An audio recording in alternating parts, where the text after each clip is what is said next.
Halo semuanya, perkenalkan nama saya Esya Mutiara Kansa dengan 3 digit NPM terakhir 128. Nah, pada video UAS mata kuliah Pemikiran Politik Islam kali ini, saya akan membahas yaitu pemikiran salah satu tokoh besar Islam yang ada di Indonesia. Ya, saya membawa tokoh Islam Abdurrahman Wahid, yaitu biasa disebut sebagai Gus Dur.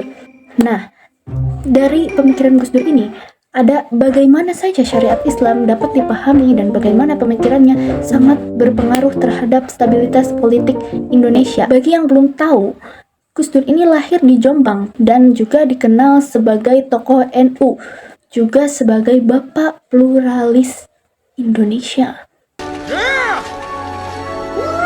Pemikir Islam moderat, serta Presiden keempat Republik Indonesia. Keren banget kan? Nah, beliau juga memiliki latar belakang pesantren yang kuat, tapi sekaligus memiliki pikiran yang sangat modern dan humanis. Pemikirannya ini sangat banyak mempengaruhi wacana hubungan Islam dan negara Indonesia, terutama dalam hal demokrasi, pluralisme, dan penafsiran syariat Islam. Nah, kemudian yang kedua, ada konsep syariat Islam menurut Gus Dur. Menurut Gus Dur, syariat Islam ini tidak harus diformalkan menjadi hukum negara, karena Gus Dur sendiri menolak pandangan yang ingin menjadikan syariat sebagai aturan legal yang kaku, karena hal itu justru bisa membahayakan persatuan bangsa yang sangat beragam. Kemudian, kalau menurut saya sendiri, Gus Dur ini mengkonsepkan negara ini sebagai konsep sekuler, yaitu dipisah negara ya negara, agama ya agama. Tetapi negara ini membawa dan menerapkan syariat Islam, tetapi tidak hanya dijadikan negara sebagai negara Islam, tapi hanya menerapkan syariatnya.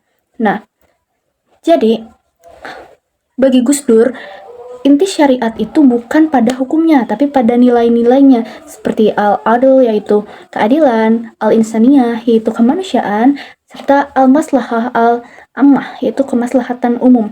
Nah, selama nilai-nilai ini diterapkan dalam negara, berbangsa, bernegara untuk masyarakatnya, maka hidup dalam kebijakan publik dengan sesuai syariat ini dianggap sudah berjalan. Karena Gus Dur juga bahkan membangun kerangka 3 ukhuwah, yaitu ukhuwah Islamiyah, yaitu persaudaraan sesama muslim, serta ukhuwah watoniyah, persaudaraan dalam konteks kebangsaan, serta ukhuwah basyariah, persaudaraan seluruh umat manusia. Di sini saja sudah terlihat bahwa syariat versi Gus Dur ini sangat menekankan kemuliaan manusia, bukan pada simbol-simbol hukum yang dijadikan sebagai pencitraan. Nah, Gus Dur juga sangat mengusung gagasan pribumisasi Islam, yaitu bagaimana ajaran Islam diterapkan sesuai dengan budaya Indonesia tanpa kehilangan esensinya. Ketiga, ada hubungan Islam dan negara menurut Gus Dur sendiri. Nih ya, menurut Gus Dur ini, Gus Dur sangat melihat bahwa Islam dan negara tidak harus dilebur, yaitu jadikan sekuler, karena agama berfungsi sebagai sumber moral, sedangkan negara sangat mengatur kehidupan publik yang harusnya secara adil untuk semua warga. Nah, Gus Dur bahkan menolak ide negara Indonesia dijadikan sebagai negara Islam ini karena tidak ada perintah eksplisit dalam Al-Quran untuk mendirikan negara Islam. Dan sejarah Islam sendiri ini bahkan menunjukkan bahwa sistem politik yang sangat beragam, bukan hanya satu model yang baku. Menurut Gus Dur sendiri, juga Pancasila ini hanya sebagai dasar negara yang paling ideal karena memuat nilai-nilai yang juga ada di syariat Islam, yaitu keadilan, musyawarah, kemanusiaan, dan persatuan. Jadi, negara Pancasila bukan negara sekuler yang menyingkirkan agama, tapi negara yang menjaga kebebasan dan keberagaman. Itu yang saya dapat simpulkan dari hubungan negara dan Islam menurut Gus Dur. Syariat dan stabilitas politik Indonesia dalam pikiran Gus Dur.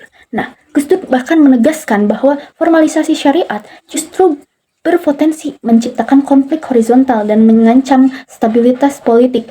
Nah, stabilitas sejati hanya dapat tercapai jika kita menghormati pluralisme dan menjaga hak semua kelompok, termasuk kelompok minoritas ya. Jangan disingkirkan. ataupun didiskriminasi. Itu sangat tidak mencerminkan syariat Islam itu sendiri.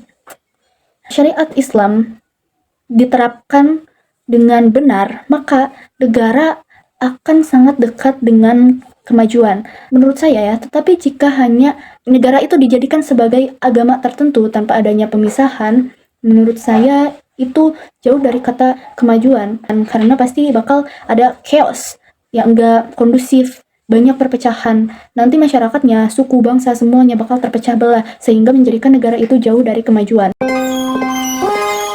Kesimpulannya, pemikiran Gus Dur ini sangat menunjukkan bahwa Islam dan syariat memang dapat hadir dalam politik tanpa harus menjadi hukum formal. Tapi jangan dijadikan simbolik, oke?